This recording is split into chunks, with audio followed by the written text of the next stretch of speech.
Et nous sommes avec Alain Rimbert. Bonsoir. Bonsoir. Vous co-signez ce Reporter Plus avec Mathéo Borne. On va évidemment prendre des nouvelles des cyclistes afghans qui vivent désormais en Suisse et au Canada.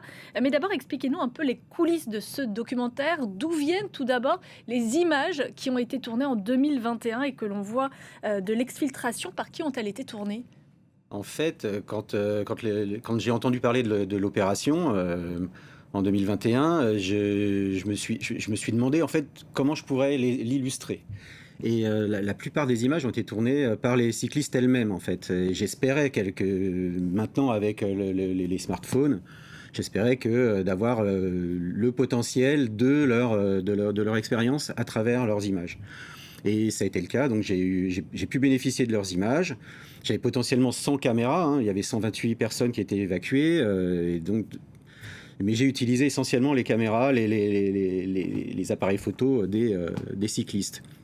Après, il y a eu la chance d'obtenir les images qui avaient été tournées par Chanel Galpin, l'activiste qui a apporté le vélo en Afghanistan et qui a développé le cyclisme en Afghanistan. Pendant 10 ans, elle a documenté en fait toute son expérience.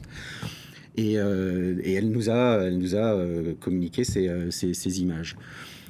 C'était une énorme base de données, hein, sur 10 ans quand même d'Afghanistan. Et après, il y a eu les images de Yotam Politzer qui, lui, a décidé de partir avec une équipe. Donc il y avait un caméraman avec lui qui l'a suivi au Tadjikistan. Donc ces images-là m'ont permis d'illustrer le documentaire.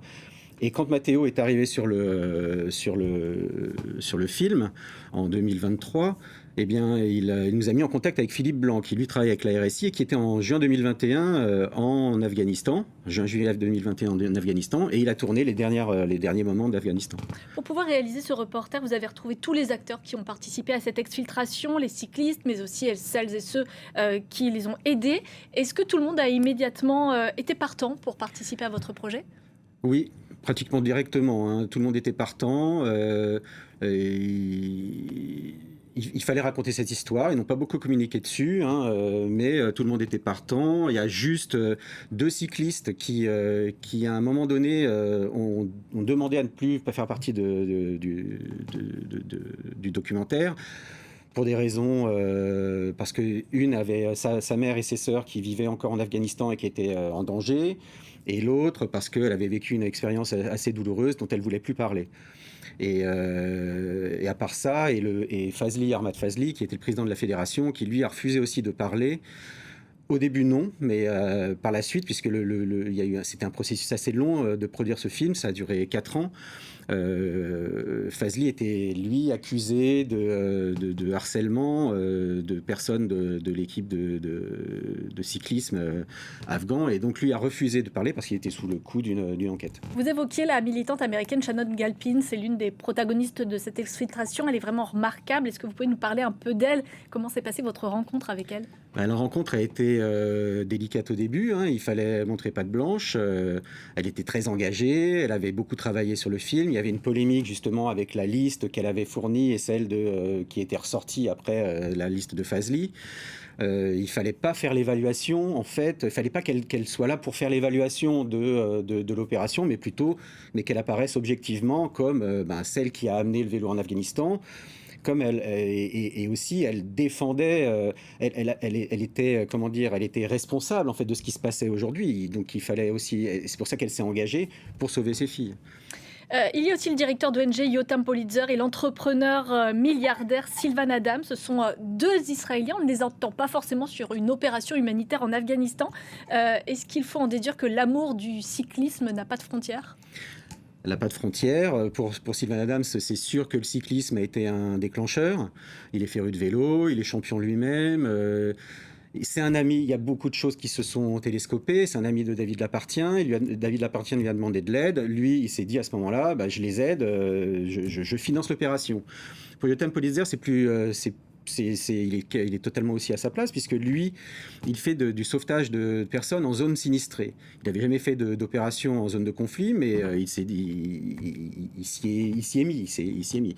Et lui, bon, il était carrément à sa place comme sauveteur. Sylvain Adams, c'est un proche, on le dit proche de Benyamin Netanyahou, copropriétaire de l'équipe cycliste d'Israël, Israël Première Tech, et c'est son équipe qui est sifflée, on en a parlé sur France 24 lors des différentes compétitions sportives de cyclisme, lors du Tour d'Espagne l'an dernier notamment, et il est sifflé par les militants pro-palestiniens.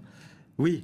L'actualité a rattrapé en fait son action. Quand en 2021, il n'y avait pas eu le 7 octobre. Donc Sylvain Adams, lui, de toute façon, il a agi sur un coup de cœur. C'est un cycliste. Il ne comprenait pas que des femmes soient en danger parce qu'elles faisaient du vélo. Et une femme qui fait du vélo en Afghanistan, c'est une femme impure. Elles sont toutes en danger. Et donc lui, il est effectivement proche du pouvoir. Je ne sais pas s'il est proche de Benyamin Netanyahou.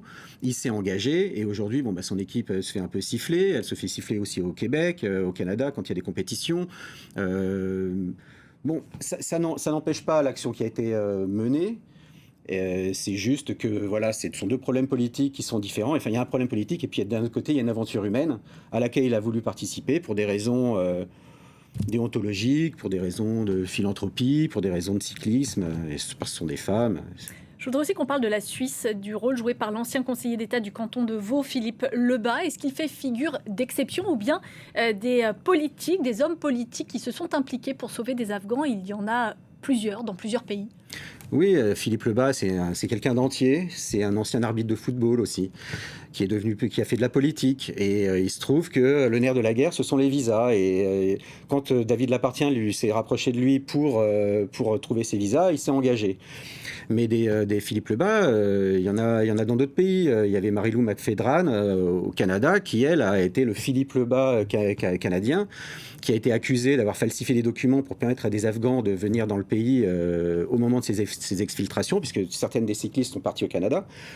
Là, elle vient d'être jugée non coupable d'avoir falsifié ces documents. Mais voilà, il y a des gens qui s'engagent au niveau politique et au plus bas niveau. On va maintenant vous demander des nouvelles des cyclistes. Waïda, Nazanin, Moadissa, Maroua. Comment elles ont été prises en charge à leur arrivée en Suisse et comment vont-elles aujourd'hui ? Alors c'est quelque chose qui manque un petit peu dans le film, puisque c'est une version qui est un peu courte du documentaire qui fait 1h10 à la base.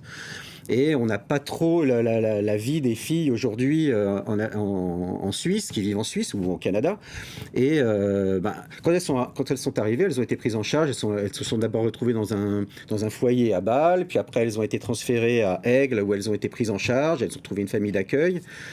Elles apprennent le français. Maintenant, elles font toutes des études d'informatique pour Waïda et Moadissa, d'aide à l'enfance pour Nazanin et de prothésiste dentaire pour Maroua.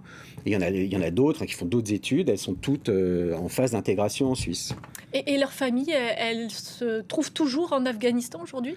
Et leur famille se trouve toujours en Afghanistan aujourd'hui. Donc dans le film, on n'a pas trop de nouvelles de la sœur de Nazanin qui est toujours restée en Afghanistan, qui devait partir dans une autre expédition, parce que le deal de départ avec Shannon Galpin, et c'est pour ça aussi que ça s'est pas très bien passé à un moment donné, c'est que il devait y avoir une succession d'exfiltrations. C'est-à-dire qu'une fois qu'ils avaient ouvert les frontières et qu'ils savaient où passer et qu'ils avaient toutes les équipes, il suffisait de financer il fallait financer et les opérations ont dû continuer. Sauf que les opérations sont arrêtées après cette exfiltration.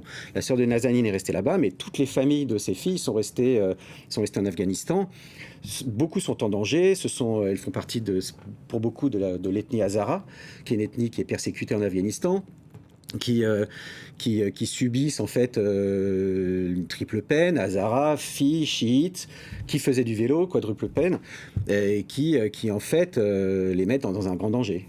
Et est-ce que vous êtes toujours en contact avec elles ? Elles savent que ce documentaire est en ce moment diffusé. Qu'est-ce qu'elles ont à dire au reste du monde ? Moi, je suis resté en contact avec elles, avec Shannon Galpin, avec certaines personnes qui ont participé à l'opération.